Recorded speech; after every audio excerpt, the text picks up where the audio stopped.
I'm Steven, and this is my co-host Brittany here. We're all lucky to have you guys as our guests in studio today. Now, we were out doing a little searching around, and we found a great poet, great man. He's been able to be here with us today. Everybody welcome Langston Hughes. It's a pleasure to be here, Steven. I really like your show. Glad to have you. All right, what are we going to talk about today? I'm open for anything. All right. Well, one of the themes we heard you like to embrace is "Black is Beautiful." Why don't you tell us a little about that? I do like that theme. I am a Negro American, as you can see, and that's something that has really just stuck out with me throughout my whole life. I've been through the hardships and the good times both, so I like writing about it. It seems very easy to write about for me. All right. Now, you had your first published book that came out in 1926. 1926, The Weary Blues. Very first poem book published ever. Very first. What was it like to kind of get that out there and publish your first work? You know, I gotta say, I was nervous of how it would be accepted, but it got great reviews, great intake, great income from it as well. That was a pretty hefty sum, but really I like that everybody went out and they got it, and they're reading my message that I have to people, and that's you have to accept that African Americans are here and we're not going away.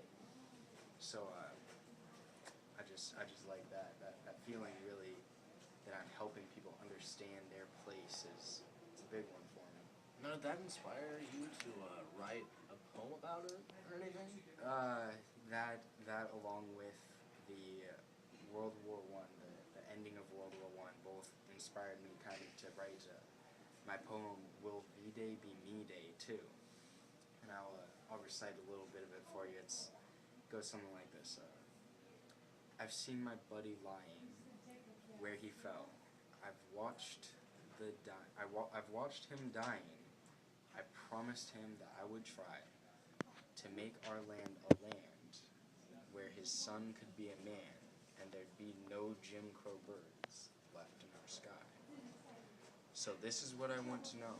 When we see victories glow, will you still let old Jim Crow hold me back? And when all of those foreign folks who've waited, Italian, Chinese, Danes, are liberated, will I still be ill-fated just because I'm black? So that really touched my heart. But I have a question. What inspired you to start writing your poetry? That's going back a while. I would have to say the very first thing that ever inspired me would be the divorce that my parents had when I was at a very young age. Stirred around a lot of mixed emotions and feelings, and it felt good for me to express that on paper.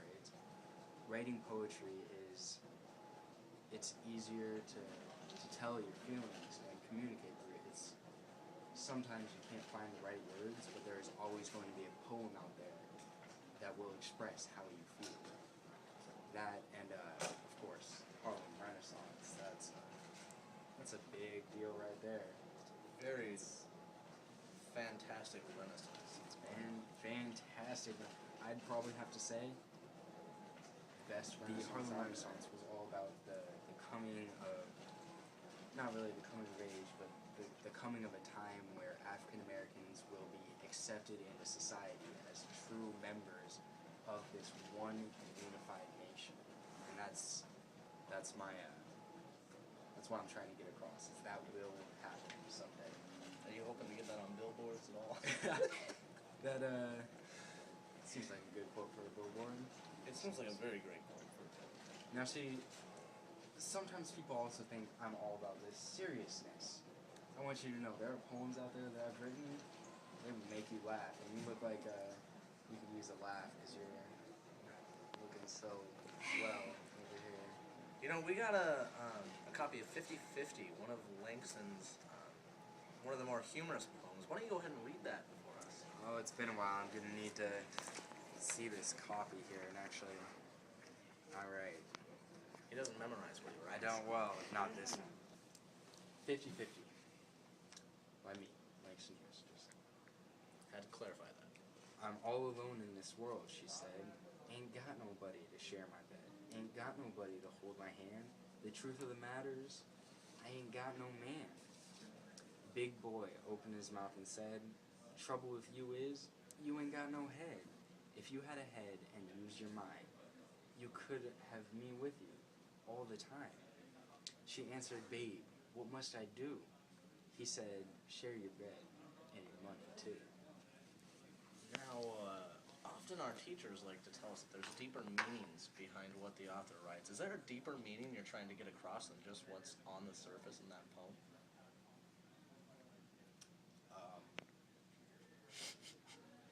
Alright, well, it looks like we're out of time here. We want to thank Langston for being on our show today. I had a lot of fun, Stephen. A lot of fun here on your show.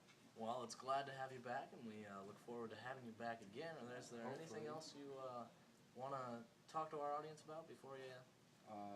One last thing, one thing I want to drill in there is a Harlem Renaissance. That's a big thing. Study it, learn about it. It's big. You need to do it. All right, and once again, we'd like to thank Langston for coming back and giving us his time. All right, thank you, Stephen. Welcome back to Get Inspired. Once again, we'd like to thank you all for coming. I'm Stephen Hubbard, and I'd like to introduce you to my guest host, Rodolfo. Now, Rodolfo is an expert analyzer when it comes to poetry coming out of the Harlem Renaissance, and that is one thing that we would like to talk about today. We got a lot of response to the episode last week with Langston Hughes on. Rodolfo's going to be here to kind of answer some questions and give a little bit more analysis on why Langston Hughes was so good at what he did and what tools he used. Rodolfo, what were some of the strategies that Langston Hughes used in his writing? Well, first of all, I want to say it's been good to be here. And going back on last week's episode, one of his poems he used was Will Be Day Be Me Day Too, when I believe the verse he told us was, here in my own, my native land, will there be Jim Crow laws still stand, will Dixie lynch me still when I return? Clearly he starts to use allusion and comes back to the point that in this time there are laws that make it that so we can't, colored people don't have a chance to be somebody. We always have to bow down and step down to white people, which is one of the things which he alluded to by saying Jim Crow birds and such. And why do you think he put that illusion in there? Well, the whole poem focused on colored people in World War I, and when they came back, he's like, will they still be abused and neglected even though they fought for the same cause white men did in the World War? Oh, okay. Now it looks like you have a couple more here from V-Day 2. Could you tell us about what you found there as well? Well, in the line from the factories and the farms, there was a clear sense of alliteration with the factories and farms. And he put that in there just kind of add more flow and really that's really all alliteration is there for. It's kind of adding flow in some nice meter and makes it smooth. Alright. How about 50-50? That was a poem that was read last week by Langston himself when he was on the show. Why don't you tell us what he used in that? Well, obviously it's vernacular. Going ain't, got no, really somewhat improper grammar that we would frown upon, but makes perfect sense to those he targeted, like his target audience. Like he didn't just want us to read it and to have this clear, grammatical, perfect poem. He wanted to know that this is how people felt and this is how people are back in then, like their language, how they speak to each other. Now, did you feel that helped him express his message across and get it out there stronger to his readers? Of course. Well, why wouldn't it? Because if you're speaking, have high, nice grammatical words, how are you going to target those who really don't understand it? By kind of writing in their dialect, it kind of makes it mean more to them. Hits the heart. That is what we like to hear, especially coming from Langston Hughes. Are there any others that you took a look at and you found are two more, and his poem motto, I'll read it for you. I play it cool, I dig all jive, that's the reason I stay alive. My motto, as I live and learn, is dig and be dug in return. Well, if you kind of took the time and made a beat along with the poem, you could hear this nice meter, nice rhyme going, and it sounds perfect. Like, he knows what he's doing. And I feel like he rapped a little bit.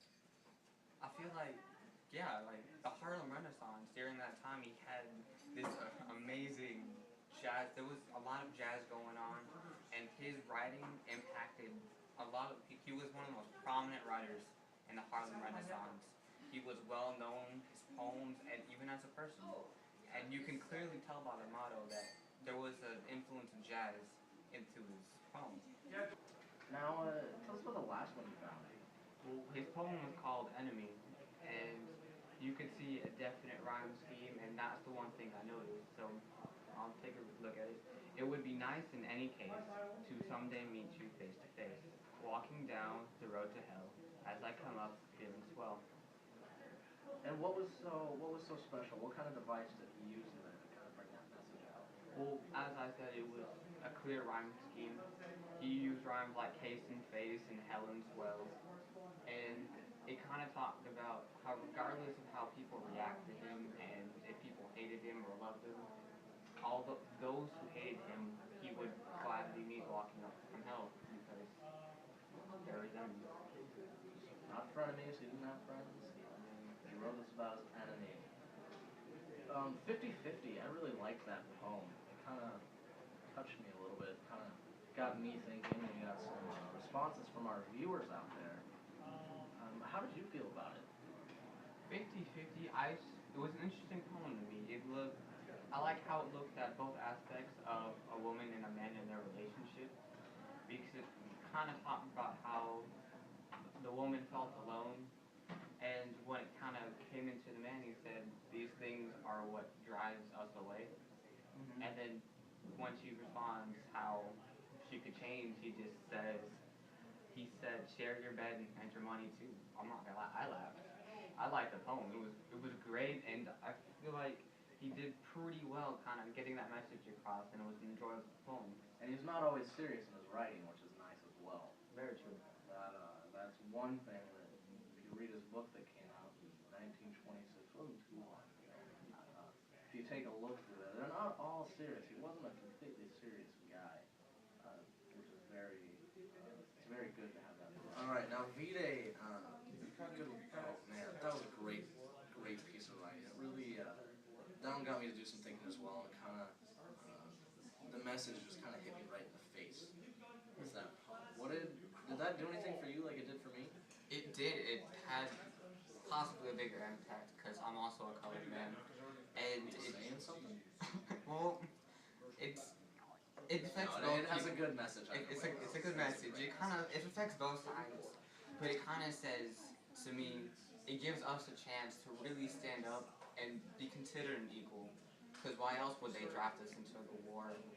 It's not, well, I can see how they want extra men, but we still had an impact there, and we did fight for our country. We shouldn't just, like he keeps saying, black is beautiful. We should cancel out that idea of segregation and become one. And it was a great poem and alliterated that quite well.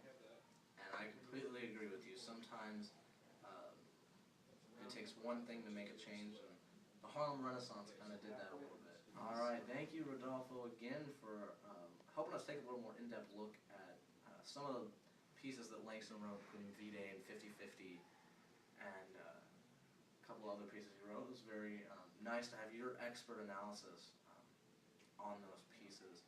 We'd like to thank you again. Now, right after a commercial, we have a very special guest. Tupac is going to be in the house live here and ready to rock.